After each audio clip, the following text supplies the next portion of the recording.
महाभारत में एक प्रसंग आया है कि जब कर्ण को सेनापति बनाया गया तब कुंती कर्ण के पास आई और यह राज बताया कि पांडव उनके दुश्मन नहीं बल्कि उनके भाई हैं। इस रहस्य को जानने के बाद भी कर्ण ने कौरवों की ओर से युद्ध करने का निर्णय नहीं बदला और यह वचन दिया कि अर्जुन को छोड़कर वह किसी अन्य पांडव को नहीं मारेगा। कर्ण का यह कहना इस बात को दर्शाता है कि कर्ण के मन में अर्जुन के प्रति कितना जहर भरा हुआ था और इस दुश्मनी की कई वजह थी।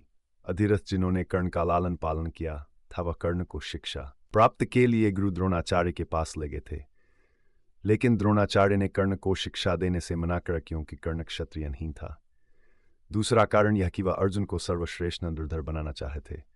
अर्जुन द्रोणाचार्य का सबसे प्रिय शिष्य भी थे।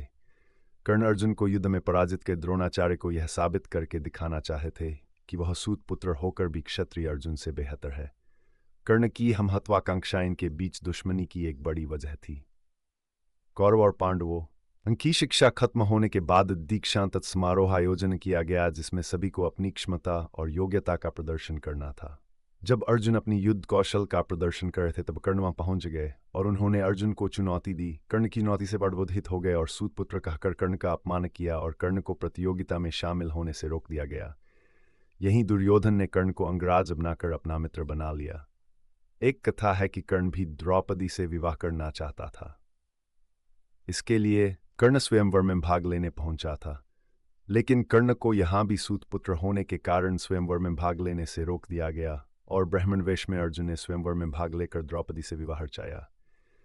इस घटना की वजह से ही कर्ण ने द्युत क्रीड़ा में द्रौपदी को दांव पर लगाने की मांग की थी और बाजी हार जाने के बाद सभा में द्रौपदी का अपमान किया था। द्रौपदी का अपमान कौरव पांडवों के बीच युद्ध कारण बना तो कर्ण और अर्जुन की शत्रुता को भड़काने का काम किया।